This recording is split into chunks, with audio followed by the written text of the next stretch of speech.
শুভ সকাল আমার প্রিয় বন্ধুরা। আশা করছি তোমরা যে যেখানে আছো সবাই খুব ভালো আছো। তো এই যে তোমাদের আশীর্বাদে আমারও কোনো রকম দিনগুলো কেটে যাচ্ছে। তো সকালবেলা ঘুম থেকে উঠে বাসি কাজগুলো সব সেরে নিয়েছি, সেগুলো আর তোমাদের সঙ্গে দেখানো হয়নি, কারণ আজকে যাব কল্যাণী এমস হসপিটালে। তার জন্য কাজগুলো সব তাড়াতাড়ি করে সেরে নিয়েছি। আজ যে সকালবেলা ভাত বসিয়ে দিলাম। বাবার অপারেশনের আজকে 15 দিন হয়ে গেছে। তো আজকে বাবাকে ছুটি দেবে, তার জন্য বাবাকে ছুটি করাতে যাব। আর তোমাদের দাদাভাইয়ের প্রচণ্ড পায়ে ব্যথা, তোমরা তো জানোই। আর তোমাদের দাদাভাইকে ডাক্তার দেখাবো। তো দুখানা ডাক্তার দেখানো হয়ে গেছে, কিন্তু পায়ে ব্যথা কোনো কমেইনি। কমেনি বলতে কমছে বাড়ছে, সারাদিন যন্ত্রণা করছে। তার জন্য আজকে দেখাতে নিয়ে যাব। আর বাবাকে ছুটি দেবে, তো বাবাকেও ছুটি করিয়ে নিয়ে আসবো। তো দেখো ভাতটা বসিয়ে সবজি কাটতে বসে গেছি। আর ঘরে জানো তো কোনো সবজিও নেই। তার জন্য ঘরে ছিল আলু। আজকে সব আলু দিয়েই করব। আর ঘরে ডিম আছে, তাই মনে করলাম ডিমগুলো ভেজে আলু দিয়ে ঝোল করব আর আলু সিদ্ধ করব। আলু সিদ্ধ দেব, দিয়ে আলুর চোখা তৈরি করব। আজকে এইগুলো দিয়েই রান্না বান্না। আর ভাই তো বাড়িতে গেছে, আজকে আবার আসবে। ভাই ছিল কদিন, ওই সব বাজারঘাট করে দিয়েছিল। ও তো নেই, তো আমার ছেলেও সেমন করতে পারছে না।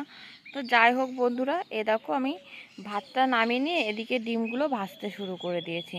তো এই গরম পড়ছে, তো বেশি ডিম করব না, 4টে ডিম ভেজেই ঝোল করে নেবো। তো এইগুলো রান্নাবান্না সেরে সব গুছিয়ে যাব হসপিটালে।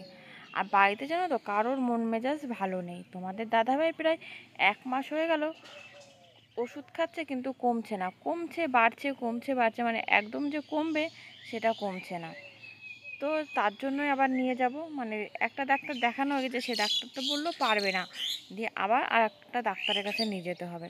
মানে পরিস্থিতি যে এরকম হবে ভাবতে পারিনি। বাবা হসপিটালে, এদিকে আমাদের একজনা ভালো হচ্ছে, একজনা শরীর খারাপ হচ্ছে। পরিস্থিতিতে মানুষ কখন কোথায় দাঁড় করায় সে ভগবানই জানে। তো তোমাদের সঙ্গে কথা বলতে বলতে আমার ডিমগুলো ভাজা হয়ে গেছে। তো দেখো এবার ডিমগুলোকে ঝোল করব। তো একবারেই রান্না করে ধুয়ে যাচ্ছি। বাড়িতে ছেলে থাকবে আর আমার শাশুড়ি মা থাকবে, আর ভাই, আমি, তোমাদের দাদাভাই সব হসপিটালে যাব। আর মায়ের জন্য খাবারও নিয়ে যাব। মানে যেদিন যাই সেদিন খাবার নিয়ে যাই, না হলে যেদিন যাওয়া হয় না সেদিন মা হোটেল থেকে খাবার কিনে খায়। রোজ রোজ তো খাবার দিয়ে আসা সম্ভব হয় না। তো তার জন্য যেদিন ভাই যায় ভাই নিয়ে যায়, না হলে মা হোটেল থেকে খায়। তো দেখো আমার ডিম ভাজা হয়ে গেছে, আর এদিকে আলু দিয়ে মশলাগুলো কষিয়ে নিয়েছি, পেঁয়াজ রসুন সব কিছু এদিকে যে কষিয়ে নিয়েছি। তো কষিয়ে একটু ঝোল করবো। আর আলুটা সিদ্ধ দিয়েছিলাম, সেটা হচ্ছে পেঁয়াজ কুচি রসুন কুচি লঙ্কা কুচি দিয়ে কড়াইয়ের মধ্যে আলু সিদ্ধটা দিয়ে ভালো করে নাড়াচাড়া করে ভেজে নিয়েছি। তো বন্ধুরা দেখো, তারপরে স্নান করে কিছু অল্প একটু খাওয়া দাওয়া করে রেডি হয়ে নিয়েছি। এখন যাব কল্যাণী এমস হসপিটালে। আর এখন বাজে সকাল 10টা। তো আমরা 10টা 10-এর ট্রেনটা ধরবো। আর এই দেখো তোমাদের দাদাভাই দেখতে পাচ্ছ কীভাবে হাঁটছে, হাঁটতেই পারছে না, খুঁড়িয়ে খুঁড়িয়ে হাঁটছে। মানে কাজের মানুষ না, হট করে এরকম হয়ে গেল। তো তারপরে আমি নেমে পড়লাম কল্যাণী থেকে, স্টেশনে নেমে এখান থেকে টোটো ধরে নিয়েছি, এমস হসপিটালে যাব। আর আমার ভাই আর তোমাদের দাদাভাই ওরা গেল তোমাদের দাদাভাইকে ডাক্তার দেখাতে। তো ওটা অন্য লাইনের, আর আমি এদিকে খাবার নিয়ে চলে এলাম। এই যে আমার কাঁধে একটা ব্যাগ দেখতে পাচ্ছ, এই ব্যাগের মধ্যে তো মায়ের খাবার আছে, তো মাকে আমি খাবার দেব। আর ওরা ডাক্তার দেখিয়ে এই এমস হসপিটালে আসবে, একসঙ্গে বাড়ি যাব।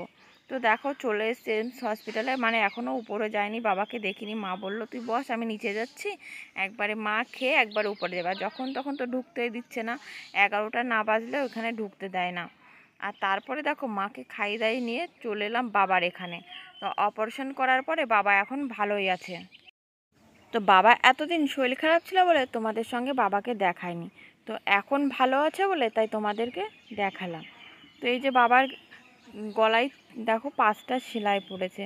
মানে বাবার গলাতে 2খানা পাইপ লাগানো হয়েছে। বাবার শিরার প্রবলেম ছিল, মানে শিরা জাম হয়ে গেছিলো, সেই শিরাগুলো বাদ দিয়ে ওখানে 2টো পাইপ লাগানো হয়েছে।